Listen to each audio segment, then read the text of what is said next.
Warmly welcome our beloved audiences to KinhComic. You are listening to King Tectonic Magician. Story 1, The Rise of Pan. Enjoy your time in our story. Questions arose, but not even have a chance to find the answer. A voice sounds right next to Young's ear. Human! I'll kill them all! Kill them all! The sound is somewhat distorted, hissing full of resentment. The death is constantly being repeated from nowhere as a haunting thought that sends a chill down Young's spine. Ari, standing next to Young, sees that he was normal a second ago. Suddenly his face changes and she cannot help wondering. Hey, what's wrong with you? Lose your brain after a fall, huh? But Young now has no mind to answer. He is a bundle of nerves, and he feels that everything is not over. In an insecure moment, his hands clench and begin to spin the virtual Rubik's Cube along instinct. At the same time, the ground seems to be shaking again. Rin wondered if it was just a brief hallucination, but she still vaguely realized that something was wrong with the situation. Boom! A huge sound explodes, responding to Rin's thoughts. The Pan Lord is like, rise it from its grave. From the pile of rocks, it leaps up to create a great thrust that pushes the debris to shoot out in all directions. Surrounding its body is a madly burning blue flame. The thing that fed to the magic arrow that previously brought the Lord down was now making it look much more dangerous. Everyone is terrified by the loud noise. It is unknown if the Pan Lord is still alive or just in death throes, only knowing that its speed is faster than before and the flames and resentment covering it.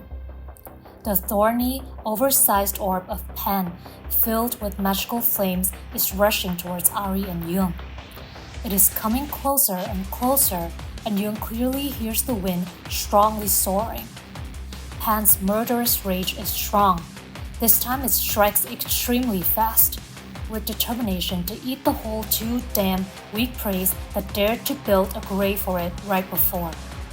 Now, with the current distance, they are completely impossible to avoid or directly confront this lord. They're gonna die! Rin screamed hoarsely.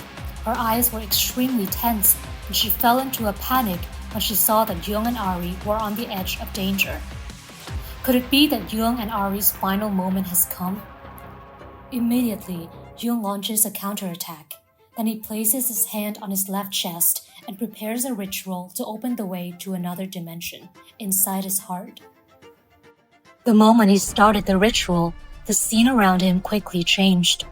Ari, her whole team, and everything around Young seemed to freeze in his mind. Woo! Young appears in the middle of an unknown dim space. In the glimmering blue light, Young is hovering. It is unable to see the position where his foot is on. At a fairly high distance above him, a mysterious figure and a giant Rubik's Cube are hovering as well. The creature has the appearance of a little girl.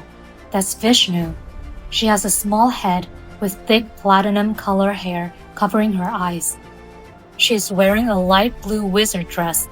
Her hands are clutching the jade inlaid magic staff. From above the Rubik's Cube, she doesn't bother to lower her head. Lowering her gaze toward Young, she says in a mocking tone, How's this going? It's not like someone swore they'd never come here again. Embarrassed by that question, Young quickly puts his hands together and sincerely apologizes.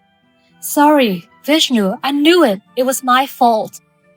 Young bows low and tries to be as sincere as possible. That time, it seems like I was under a curse. Then I have spoken unbridled like that. He slightly opens his eyes and looks up.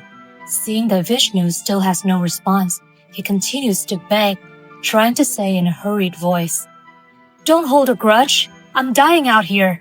I'm dead. Who do you haunt now? Young lowers his voice and keeps begging. Above him, Vishnu's face is still cold as ice, just snorts and lightly replies, Without you, I still find another stupid human. Young shouts, Why are you being so apathetic like that? Vishnu replies, his voice still emotionless. Don't talk like we are close. Duong emphasizes, and he seems to be going crazy. I'm going to die! Stop talking! Please do something! He feels so helpless with his mysterious and snobby character. It is not by chance that he doesn't want to use this method. Now he has to find a way to talk to it. Thinking about it, there is still only one way that Duong knows it would work. He just sighs and promises Vishnu. Alright, next time you have your books. Deal? Deal! The answer is given so quickly that Duong begins to doubt if she has any intention. Does she think the books are cheap? How can she agree so quickly? Doubting himself being taken for a ride by Vishnu, but Duong could only mumble reproach and not dare to say anything. If she gets mad and changes her mind, he will not know what he has to do next. Vishnu is a greedy being. She won't ignore any chance to get what she wants. Having achieved her goal, Vishnu does not make Duong wait for long. Her body lightly flies up. She raises the stick in her hand and makes her move to wake up the turning abilities of that giant Rubik. Vishnu's whole body emits soft light, and a gust of wind rises from nowhere, causing her outfit and platinum hair to be blown up, revealing her unfriendly smiling face. The smooth Rubik's Cube suddenly appeared in two blue-purple colors. Each color occupies a small square, and those two cells are on two different sides of the giant cube. The two colors represent two different objects. Each object corresponds to a coordinate in the real world. Vishnu's ability is Tectonics. She breaks the structure of each object, then modifies and rewrites a new material formula. The Rubik's Cube will rotate until the formula is completed, and then the displacement will begin. Under Vishnu's control, the two colors gradually fade and permute. According to the magic line, corresponding to the change of color, Duong has chosen a large rock right in his sight. It will be removed from its place, and the new position will be the place that shields right in front of Duong and Ari. In the 1,000-pound situation hanging by the hair, there is no other way to get rid of the Panlord, so he has considered teleporting something big enough to stop it because the Panlord has already reached a tremendous speed. Asking Vishnu for help seems to be a bad solution, but also is the best way for Duong now. When the disturbance of the Rubik's Cube has stopped, the blue and purple colors have swapped places. Right at that moment, everything in the outside space immediately continues to happen. Where Duong's true self is standing, the conversation between Duong and Vishnu seems to never exist. The pan is descending aloft with a terrifying speed. A large rock has disintegrated from where it is, and in a split second, it has emerged right in front of Duong and Ari, to the amazement and bewilderment of the rest of the group. And once again, the Panlord's strength becomes its weakness when it cannot turn back because of its over-controlled speed. It is not only a normal cannonball, but also a super-duper one that is full of thorns. It is burning with fire, rushing into the small mountain. Crash! The impact makes a shrill sound. The rocks splash like a mountain avalanche. Then the tremor has spread, causing the ground of the surrounding area to shake. Ari is standing nearby just in time to realize how lucky she is when she has just escaped from a close call, which makes all her pores seem to expand, and her hair stands on end, and the freezing goes through her body. Right now, the scene in front of her is a dusty sky with jagged rocks everywhere. Wow! Their mates not far from there also hit by rock and soil spreading from the excursion. It was too fast. They didn't have time to react. The thick layer of dust gradually subsides. Because of nearly getting her body shattered for the last moment, Ari changes from fear and panic to anger. Let me put an end to it. Although it is not clear how it all happened, or what has just happened, there is no time for questions. Ari impatiently grips the bow with a strong desire to take down this monster. "Don't shoot, Ari!" Duong speaks up as he approaches the Pan Lord without fear. The Pan is now completely exhausted, its eyes are filled with faint blue energy fading, and his small head is partially exposed beneath the rubble. He stands in front of the Pan. At the moment he looks at his opponent that is nearly dead, Duong finally finds that the monster, which was extremely terrible before, is getting weak now. He sees in its eyes that there is no longer anger, but now trembling and mourning for the fateful moment of his life. Duong slowly takes another step forward, crouches closely to Pan, and gently places his hand on the Lord. The influence of Vishnu's constructive capability allows Duong to see through past events. The angry burdens of grief that cling to the sinful souls of the Pans culminate in misery that transforms this species into cruel creatures. Duong closes his eyes and slightly lets his consciousness integrate into Pan Lord. With clairvoyance, he scans through every deepest area of memory within the Pan, and their soul is weighed down by the lonely darkness. Everything looms very suffocating and dark. Duong suddenly stops at a seemingly familiar scene. It still displays the forest where the Pan lives, but the ground beneath Duong's feet seems wetter. A strip of moist soil stretches in a long shrek on the ground, following Duong's tracks to face a huge, towering rock mass, blocking all traces left. No, it's not a rock, but it is deterrent, an unnatural existence. Is it a dam? Duong wonders and vaguely realizes something. Trying to take a closer look, now the scene is clearer. The land of depletion and Pan's dead bodies lay waiting to die. Indeed, there used to be a river. Then, in a fit of devastating hunger, Pans ate humans, possibly living people, possibly corpses, but they made mistakes. Since that moment, the Pan species turned into a bloodthirsty species. How pitiful. After seeing through everything and understanding the reason, Duong senses that the goodness inside this vicious monster has not been completely destroyed yet. It seems that the cruel reality has driven it into a corner and made it corrupt. Duong slightly gives Pan a sorrowful look and asked, "Did the villagers block the water, making this place dry, causing your fellow creature to slowly die?" He genuflects, places his forehead against Pan's, and gently puts his hand on the scales. All of Duong's actions are very gracious, as if to share its pain and express sympathy. "But you have fallen. You have eaten man. Your essence has irretrievably changed." He communicates to the Pan what it needed, letting it know that it's time to stop, about what it should do and what he could do to help the Pan.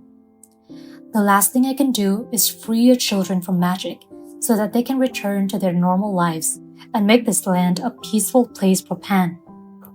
Duong next to Pan, the one that wanted to kill him before, gives him a sense of forgiveness and allows it to leave peacefully. "Please rest in peace." After the prayer, the giant Pan's whole body slowly dissipates and merges into the space in front of Duong. The air is suddenly fresher, as if after a thunderstorm, and the murderous air that envelops the forest also seemed to disappear, returning the place to its original peace. Duong is relieved and no longer heavy or resentful at all. Behind him comes a voice. "We got it." Ari speaks softly and sympathetically. Seeing Duong's actions and hearing them all, she immediately understands the root of his struggle. As a resident of Thuong Thu village, Ari, who is also the daughter of the village chief, is now more aware of what the villagers have done, the Gailan forest and with these Pans. It's their actions that destroyed their own life and directly affected countless beings, which chose Gailan as a refuge. No one else but people, always considering themselves right, take it upon themselves to reform nature and bring trouble to themselves, then eventually suffer the consequences. Ari says to Duong on behalf of everyone, I didn't expect that the construction of the dam would cause such a serious problem. I will personally demolish the dam and inform the villagers. From now on, no one will take the water of the pen pack anymore. After all the strenuous things and eventualities, the young heroes return together. Nick is seriously injured, so she is given priority of writing. Duong, Rin, and the doctor cannot keep the same enthusiasms as when they begin the adventure. Only Ari is full of energy, and she constantly walks and chatters with everyone, even though no one seems to have the strength to respond to her. We succeeded, so I'm sure my father is willing to pay. This had been a heavy burden on her mind all this time, so she is now happy to think of what they have done to keep the villagers, which will help her to handle the wage. The way back is no longer dangerous. The group follows the familiar paths, quickly leaving the forest. As the village gate gradually appears in the distance, everyone sees the villagers, including the chief, standing at the gate. Looks like they're waiting for someone. What's so dangerous? Rin asks shyly. Are they welcoming us? The doctor tries to think positively, even though he himself finds it hard to believe. Everyone feels that something is wrong. Only Ari is always the most carefree. Plus her joy is overflowing, just wanting to inform the whole world. Ari, like a squirrel, rushes forward and says, "Everyone, we have won!" Without waiting for Ari to finish her sentence, the village chief ordered everyone to arrest Duong. Come on, let's get the fake mage. Beside him, an elder villager speaks up. Don't pretend. Today, the true mages of Thuong Thu have arrived. I see it with my own eyes, so you're definitely a faker. You must have vandalized the forest, making things even harder to control. What can a fake mage do? The eyes of all the villagers stare at Duong. After hearing those words, Ari dimly understands that she seems to have mistaken this mage for the magicians of Thuong Thu. But now, the Thuong Thu's mage cannot be compared to Duong, who has been along with her group for the past 2 days. Not wanting her father and others to misunderstand more, Ari speaks up and wanted to explain. No, we really have won. Before she can finish speaking, she is interrupted by the villager's voice. The fake mage wants to cheat out their money. Each word, each controversial sound caused Ari's small voice to sink. Is it true that trusting a stranger is still difficult to accept for people who always live close to the village? While everyone is arguing, the young heroes turn to look at the main character, Duong, but the place where he is supposed to be has become empty. It turns out that he has quietly slipped away since. He ran! Catch him! At that time, the villagers who have just noticed the disappearance immediately shout. On the path in front of the village gate at this time is the figure of Duong, running as fast as he can, and a group of people chasing him. On the way back to the village, he was sure that the huge salary was already half in his wallet, so he could buy books for that unpleasant person. Who would have thought that 5 minutes ago he was still a savior? 5 minutes later, he became a scammer like this. Now he can only flee for his life. Leaving behind are 4 new friends who just watched without having time to say a word of thanks.